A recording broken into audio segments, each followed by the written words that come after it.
50% of adults over 30 have some form of gum disease, but you're twice as likely to be at risk if you have diabetes. Problems in your mouth can affect the rest of your body, and our next guest wants to know what to do about that.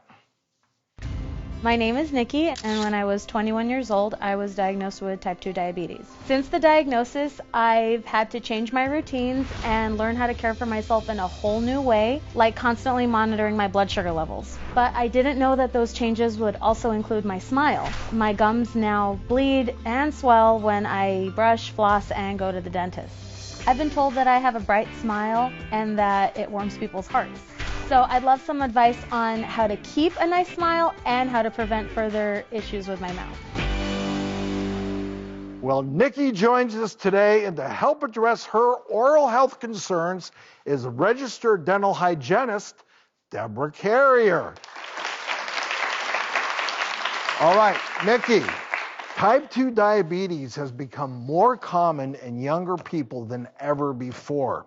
We're so glad that you're sharing your story with us today, because when it comes to the connection between oral health and diabetes, 8.1 million people living with diabetes don't even know they have it. So, Debora, let's dig right in. What are some of the signs of gum disease? So there's two types of gum disease. There's gingivitis and periodontitis. The mildest form of gum disease is gingivitis, and the signs are red, swollen, tender gums, and gums that bleed easily, like Nikki mentioned. Gingivitis, if it goes untreated, can turn into periodontitis, which will destroy the soft tissue and the bone that holds your teeth. So let's talk about some of the causes why this happens. Well, we know starches and sugars in foods or beverages interact with the bacteria that normally live in our mouths. This forms a sticky film on your teeth. The acids in plaque attack the surface of your teeth. So, Debora, we all experience this, right?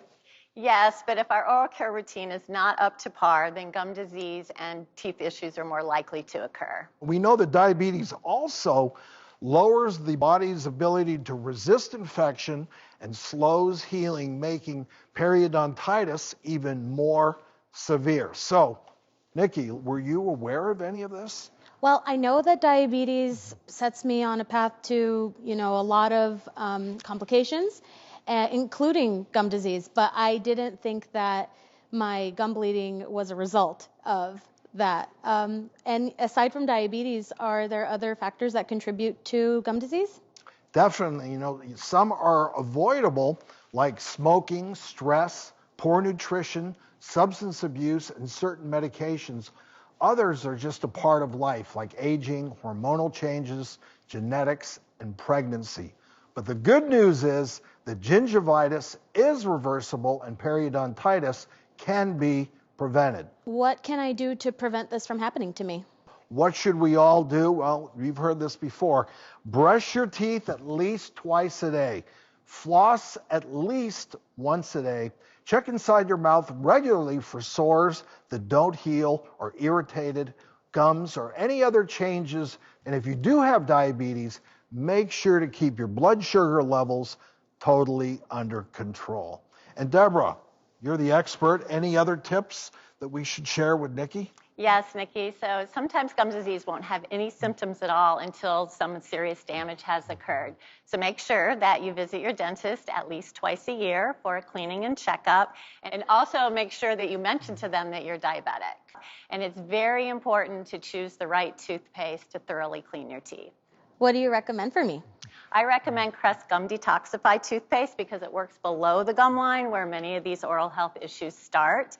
It has foaming technology that helps to neutralize the plaque bacteria and improve overall oral health. Not every toothpaste does that, and it can be found at Walgreens and walgreens.com. Sounds good. All right, Nikki. So that you and everyone in our audience can start improving their oral health, you're all going home with this Crest toothpaste and a $40 Walgreens gift card. You should be happy. Nikki, thanks so much for sharing. Debora, excellent as always.